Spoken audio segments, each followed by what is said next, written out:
tell you, you are one courageous woman. And, growing up and seeing all the things you've accomplished with your life, um, who in your childhood was your courage, your courageous role model? Was it your mother? I I believe so because what, like I said, she may not have finished school, but she made sure we got our homework. She made sure we went to school, and my father was the spiritual leader. He made sure we went to church, so they combined between the two of them. Um, and my mother, yes, she was a very strong woman. Uh, See, in Alabama again, because of the racial stigma, whatever you want to call it, my mother was outspoken, and the Caucasian people would say her name was Beatrice. They said Beatrice is crazy because she stood up. She did not let anybody walk over her, and she always would tell people off with a smile. So when you know they, because usually black people wouldn't stand up for themselves, they would just accept whatever was dealt out. My mom would speak up. You know, if they say something she didn't like, she spoke up. But they say, "Oh, she's just crazy." That's all. In a way they saying they weren't taking her serious, but at least she got her point over. You know. So basically, that's my mom, and she encouraged all her children to go to school. I'm one of 9 children, and although 9, my 2 older sisters didn't finish. Well, 3 older sisters didn't finish school, but from myself down, I had 5 brothers, so the 6 out of 9 finished school, which isn't bad. And majority just went on to either trade school or college. So, and thank God, none of us went to prison. That's another thing. Now um, there's more black, according to statistics, in prison and the Hispanic. So there again, that's a whole nother story altogether. So like over the years, you read and you see, because around the bombing, no, Selma, we own a house. Yeah, we call it our summer house, and we go across that bridge where this lady was killed trying to help the black. She was a white lady. She was trying to help transport them back from Montgomery, from the march from Selma to Montgomery. And every time we go into town, we cross this bridge.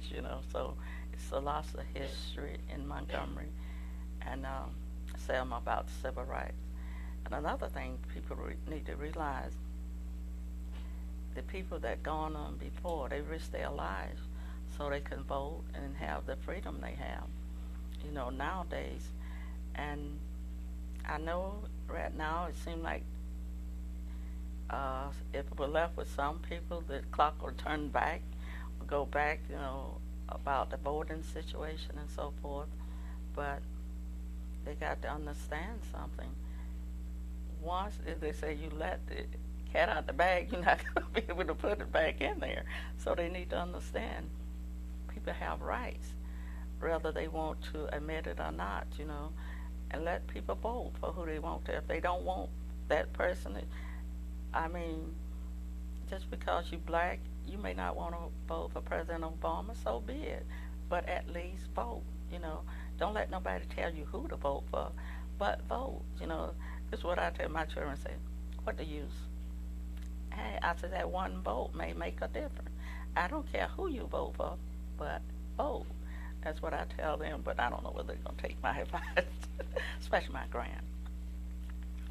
But anyway, as you look back and see where the country as a whole came from, and it's kind of hurt you some, look like to where it's going, instead of going forward, we seem to be going backwards, in things. But I always say God's still in control, of whatever happens. He allows certain things to happen, but in the end, He's still in control. So. Going back to your work history, you worked many years as a nurse, Mm-hmm. many years helping people in different capacities. What lessons have you learned helping all these people? Well, I learned that in order to serve God, you got to serve your fellow man. See, I could sit here and talk all I want about Jesus and what have you, but if I see someone need help and I don't want to give that help, because I cannot physically touch Jesus, but I could touch a person. And that's what I enjoyed by working in the nursing field. And when I retired, I told them that God had blessed me to make money for myself. I said, now I'm going to do my Father's business. What I meant by that, I was going to work in the church now. So God had allowed me to make money so I could, live decently. So now it was time to give back to the service of the Lord. And the way I do that is by serving my fellow man. See, that's what I got out of it. That I serve Jesus through serving the people. That's wonderful. Let me ask you, to all the younger generations coming up now, what advice do you give to them, to parents? What advice, what knowledge do you give them, in hopes that maybe they can better themselves? Well, to the parents, teach your children respect. And not only teach them respect, respect your children. See, so many people, I could say to my children, used to let my neighbor babysit, and she told me the children were being disrespectful to her. So I asked them why. You know what they told me? Mama, she don't respect us. So the thing is this, the parent got to respect their children. And then teach them to respect others. And main thing, you demand they respect you as a parent. See, I tell my children, you may hate me, I don't care. You can love me, hate me, but one thing you're going to do, you're going to respect me. See, and that, it goes both ways. My little grandchildren, when I want them to do something, I say, will you go? I say, will you bring me a glass of water? Will you? And then if they don't do it, then I say, go. So it's in, even though I call them little people, treat them with respect and make sure they respect others. The school teachers, like for instance, when I went to school, there was no such thing as disrespecting a teacher. Matter of fact, you didn't disrespect anyone that was older than you. Well, in those days it was yes ma'am, yes sir, but you don't have to do that. Just, in today's saying yes ma'am, yes sir, but you still respect them, So that's what I would tell the parents and the children. Now, see, the children go according to what the parents teach them. I could vouch for that in my home. My daughter and her husband live with us, and my grandchildren, I could tell them to do certain that they'll do it, but then they look at their parents. What are they doing? You know what I'm saying? The children copies what you do. You could talk all you want to go do that, and then you done something opposite. Guess what they're gonna do? They're gonna do what you do, or what you say. So it's important that parents set good example for their children, and all this stuff with being afraid of the law. Check charging your child. You see them walking around, their clothes hanging off. And there again, it starts in the home. All our problem basically start in the home, Don't care how you look at it. They say you blaming the parent. They're afraid to check ties them because of the police. Do the police feed those children or clothe them? It's your responsibility. Even in the church, it's your responsibility. Make sure they go to church until they're 18. Now, after you're 18, you're on your own. That's up to you then. But it's your responsibility. Like my grandchildren, all my children are grown, and they live with me, and they don't want to go to Sunday school. I said, look, as long as you live in my house, you will go to church. Now, when you turn 18, you're grown, you're on your own. If you don't want to go to church, you don't have to. But until then, you will go to church. See, and even I got great grand, and it's kind of funny. they call me the favorite grandmother, even though I chastise them. So children need guideline. You know, they may say they don't, but they do because see, they know what to do. They know what they can get away with. See, it's important that parents understand that, and you could be a friend to your children, but you cannot be their best friend because that's not your purpose. You know, my daughter, she and I, since she grown, she about my best friend. But when she was coming up, I was the mother, she was the child.